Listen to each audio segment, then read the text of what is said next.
Welcome to the More Than Fitness podcast. Hello, friends, and welcome to Minisode number 48 on the More Than Fitness podcast.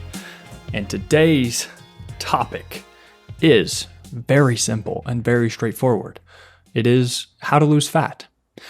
Now, I've created an article on my site. I wrote this article quite some time ago, and the title was just how to lose fat. But I wanted to do a minisode on this because one, I think it's a good reminder, and not everybody even knows about it. But two, most of the time that people come up to me for fitness advice or something, they don't want me to break down the science on whatever, fat oxidation or something like that, or the mechanisms of muscle hypertrophy, right? You guys don't give a shit about that. So sometimes you just need someone, hey, just tell me what I need to do. And that is the reason why I made these fitness directives, basically. And I got this idea from one of my all-time favorite authors and people. His name is Derek Sivers. And so if you go to sivers.org, you can find all of his stuff. But he made some of these on how to be useful to others, how to get rich, how to thrive in a noble future, et cetera, et cetera. And basically one, he's a smart guy. He was a CEO. He founded a company and then sold it for like $20+ million.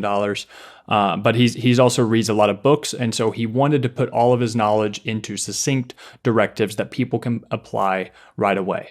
So I felt like I wanted to get all of my limited fitness wisdom and put it into actionable advice without all the fluff. So that's what this minisode is going to be. And basically I'm going to read from this article that I wrote, and it should only take a couple minutes, so I don't want you guys to think that this is going to be too boring. But if you want to read this article itself, all it is mattmcleod.org/losefat.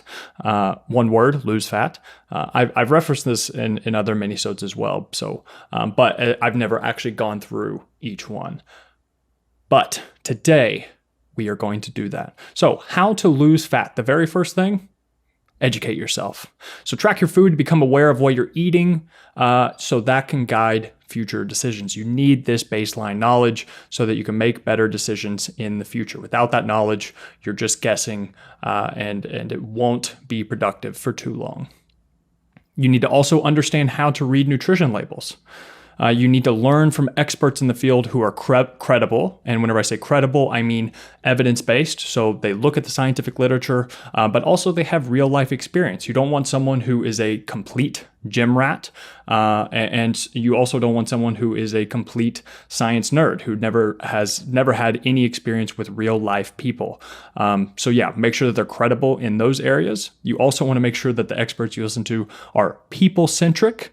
So they are focused on helping people be better. And also, it's probably a good idea that they're genuine in their actions over time. So for the most part, they're not seen as or there's no proof that there are scam artists, that they're usually people that are trying to hardcore sell things, especially if it's like supplements or their own fad diet or book or something like that. You definitely need to be skeptical about those people. Not all those people. Some people are definitely good still. But for the most part, use your best judgment and make sure that they are genuine people who are trying to help. And they have a good track record from people. And then lastly, in the educate yourself column, I would say hire a coach to hold yourself accountable and to mentor you. I think you should hire me. That's all I'm going to say.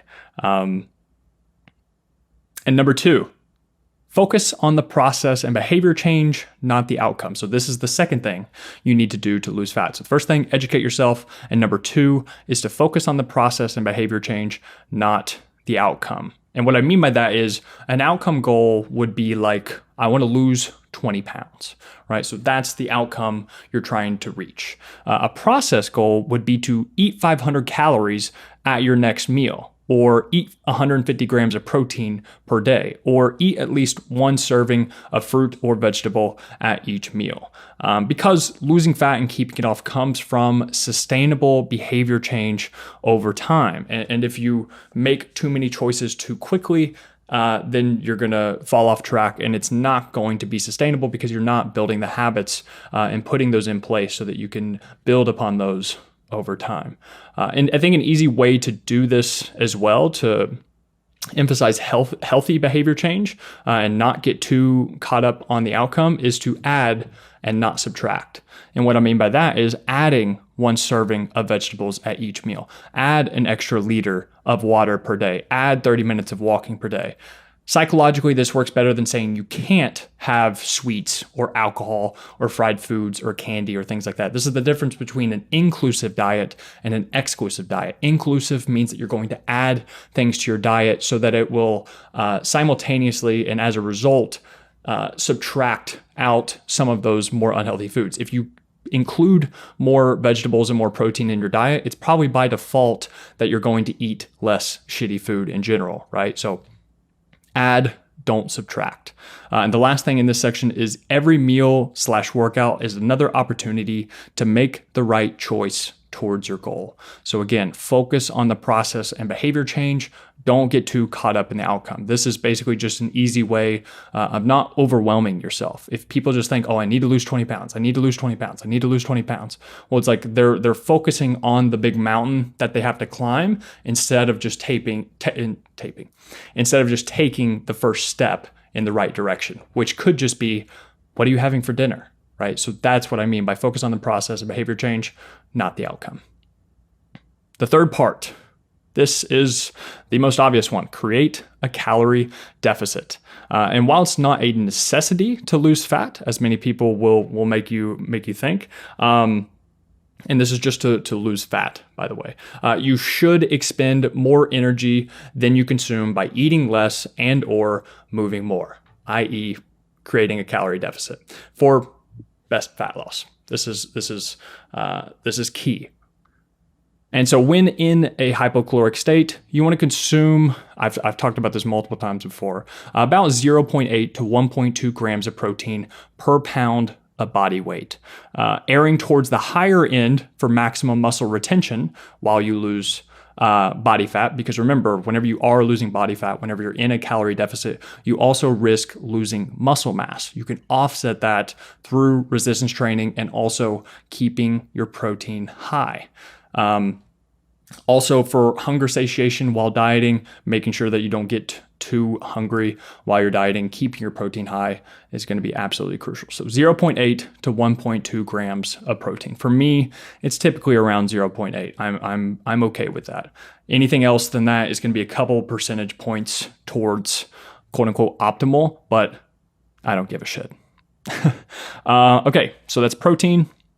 For carbohydrates. So carbohydrates are extremely powerful tools to prevent muscle loss and enhance anabolism via insulin production and muscle glycogen usage during exercise.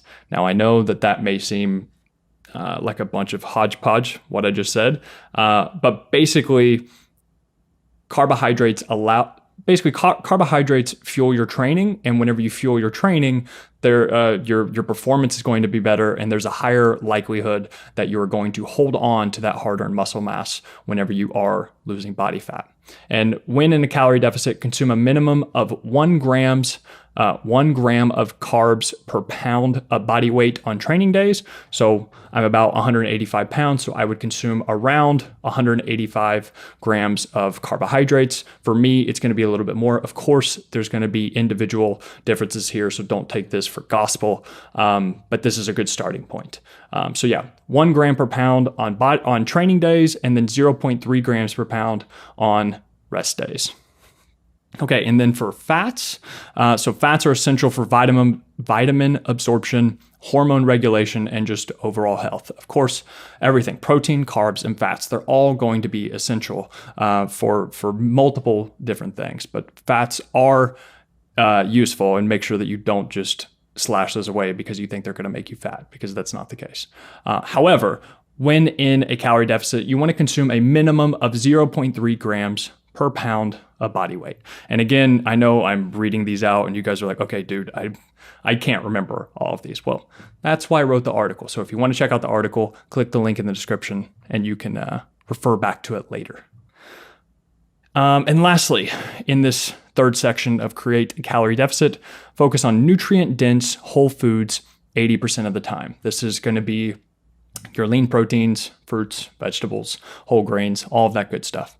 And to ensure this, consume at least 25 grams of fiber from food per day. The other 20% can come from less nutritious but highly enjoyable foods. This can be whatever, your snacks, your treats, your chips, whatever you want to call it, your less nutritious foods.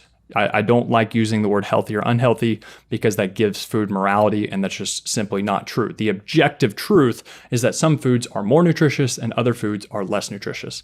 And that also means that some foods are more delicious and some foods are less delicious. And you don't want to hate yourself while you are dieting. So also make sure that you include some highly enjoyable foods in there so that you can sustain your diet long term.